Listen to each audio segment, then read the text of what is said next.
Hello, it's the 23rd of July. Welcome along to Renew Every Morning. I'm Paul Anderson-Walsh, and again, I'm so pleased that you've chosen to tune in, so thank you for doing that. Today we have another postcard of grace. This is the story of the woman with the alabaster jar. I'm going to call her the lavish worshipper, and her story is it's timeless, it's priceless, it's just wonderful. But let me just break into the story by reminding you of the key line from the book of Luke in chapter 7 and verse 38. As she stood behind him at his feet weeping, the scripture says, she began to wet his feet with her tears. Then she wiped them with her hair, kissed them and poured perfume on them. Oh my goodness.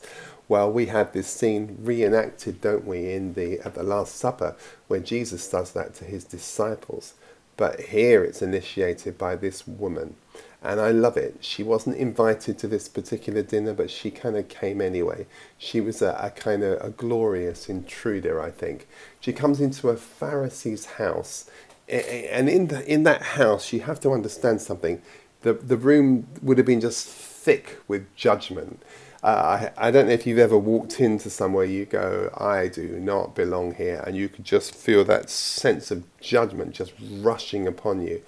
But she comes into that environment, and she's emboldened as she comes into that environment. She's prepared to run that particular gauntlet, walk that particular walk of shame, because she needs to do something. And it's into this silence where you perhaps they're waiting for someone to do something respectable. She does something outrageous. She doesn't bring any words. She just comes with an alabaster jar. She comes with the jar. She comes with her tears. And she comes, of course, with her full self. And she gave everything she had. Her life was never going to be spilt. It was going to be poured out. Not sparingly, but lavishly. She perhaps is the perfume that's poured out. The hair undone, dignity discarded. It's a disheveled scene, but she offers the picture of scandalous love. And that scandalous love was met by scandalous grace. That's the thing. You can't out-scandalize grace, can you? Now the host mutters to himself, well, hold on. If Jesus were really a prophet, he'd know who the hell was touching her. Now, this is important. Jesus knows who's touching him, and he knows what she's done to be able to afford the oil in the alabaster jar. So just hold on to yourself for a minute. He does know. He knows her pain, he knows her story, and he knows her surrender. And he sees her not through the lens of her past, but he sees her through the only lens he has, the lens of love. He doesn't see through the lens of judgment. He sees through the lens of love. And he said to her, her many sins had been forgiven. Why? As her great love has shown. And that's an important thing to say. It's not that the act of love got her the forgiveness. It's the forgiveness drove the act of love. So you see that? Her many sins have been forgiven as her great act of love has shown. She's doing what forgiven people doing. And the reason why you're not doing it is because he who has been forgiven much loves much. Because you don't think you've got much to forgive, you don't love much. You don't understand it. You don't understand it. Now, who was she? Who is this woman? She didn't earn the forgiveness. She just responded to it. She recognizes what everybody else in the room misses. Grace was in the room. She understood that. And she wasn't going to miss the chance to pour herself out in front of it. Now, who was she? There's been a lot of scholarly discussion about this. As always, we kind of major on the minors. But Luke doesn't give her a name. And I think it's quite important that Luke doesn't give her a name. So, of course, all the historical Bible teachers have been hysterical trying to name her. Some say she's Mary of Bethany, which is interesting. That would make her the Martha's sister. I'd love that. That would be really helpful in many ways for me. She's the one, therefore, that chose the better part, if she is Mary of Bethany. While Martha's running around the place busying herself, she's just sat there, enchanted, enraptured, ready for the moment. Possible. Some say other things, but the thing about this is that I don't know whether or not we want to go there. Others say she's Mary Magdalene, which is kind of interesting, because if she's Mary Magdalene, that would raise a whole nother conversation for us. But I think the point is this: perhaps she remains unnamed because she's a type. In other words, she's a type of every one of us. She's broken, bold, and longing to love. Maybe that's why she has no name. But what she does have is an alabaster jar.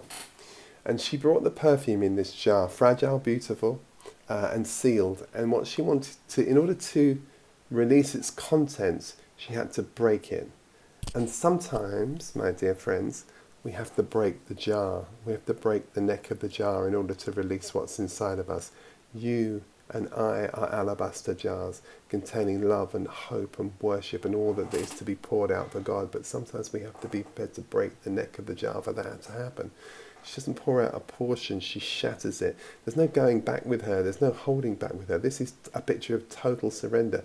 And the fragrance just fills the whole room. The way that true worship does is glorious. And now it smelled like a burial because it pointed to one. Maybe she's not only preparing, this is the kind of, well, two things. One is this speaks of her own death and resurrection, but it also speaks of her preparing Jesus, the Messiah, for his burial, death and resurrection. And this is actually very, very important. Now, if she was a prostitute, so was the gift. Right? So bear that in mind.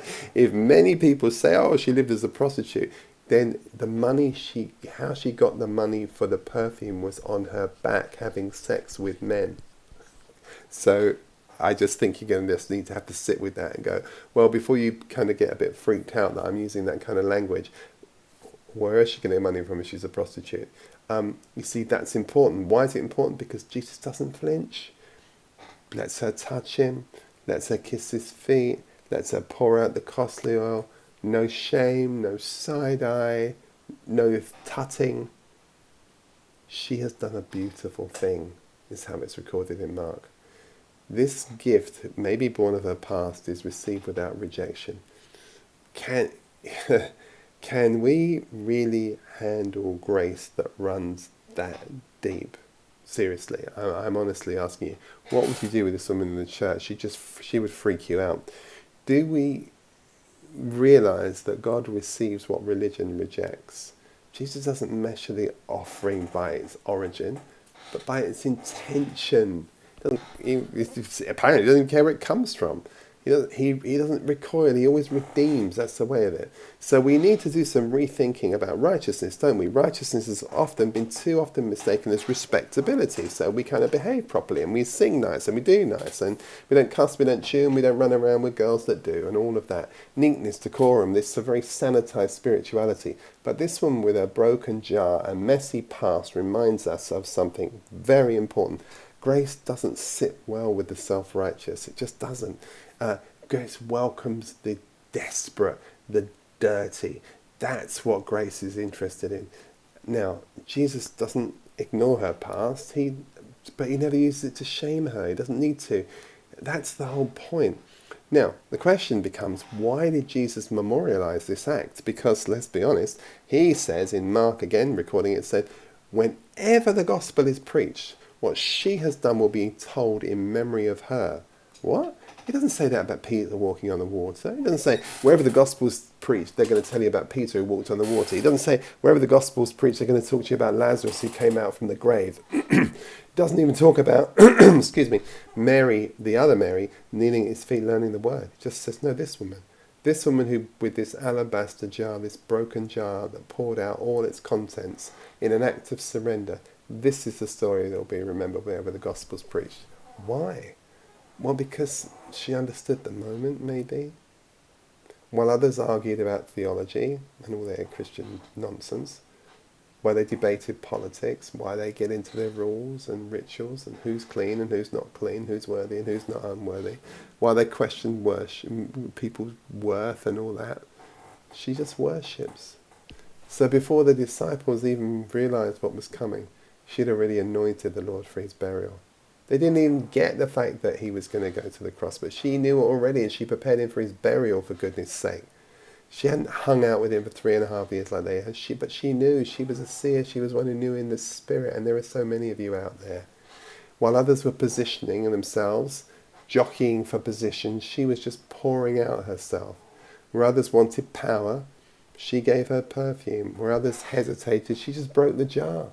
And Jesus honours her because her acts mirrors the gospel itself. Love poured out, life broken open, nothing held back. That's the gospel. He was offering almost like as a parable of his passion. She preached with perfume what others missed in plain speech. They just didn't get it.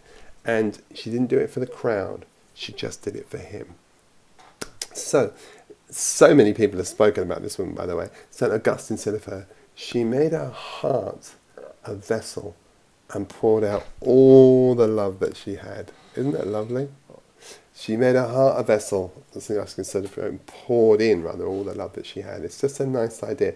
Pope Francis, speaking about her, said she teaches us the courage of tenderness, the scandal of faith that weeps and touches and gives without fear.